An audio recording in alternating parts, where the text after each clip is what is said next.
The bicycle business was beginning to provide a degree of economic independence. They had reached a critical point in their lives, but as yet they had no thought of flying.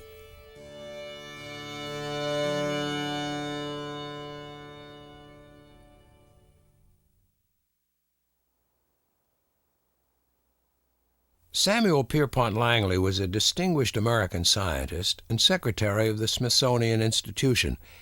He believed mechanical flight was possible with engines available at the time. In 1896, his small unmanned craft, the steam-powered Aerodrome No. 5, made 2 significant free flights.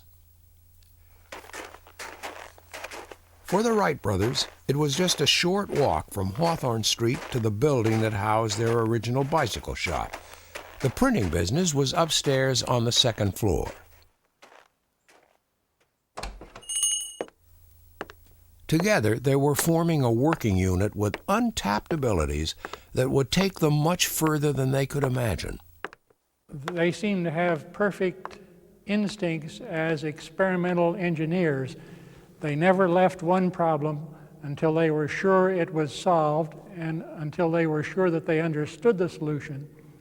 And they wouldn't move on to the next until they had solved the problem before them. Each one knew what steps to take with the other to sort of move the discussion forward, to get to a resolution. And it was that ability to kind of work with one another that was an important part of the key to their success.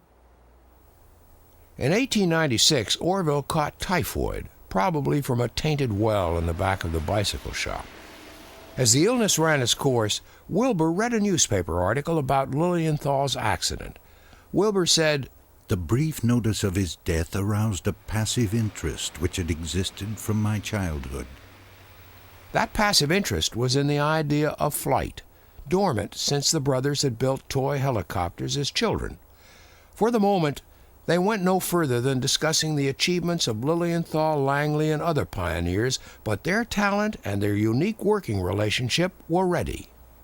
I think it's generally true that Wilbur tends to be sort of the bigger thinker, if you will. He tends to see a bigger picture. He tends to have a greater interest in the problems of dealing with the outside world and so on and so forth.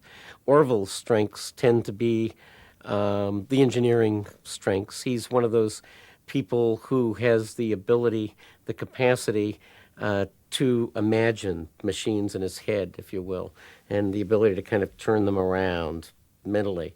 And, what would happen if that kind of thing.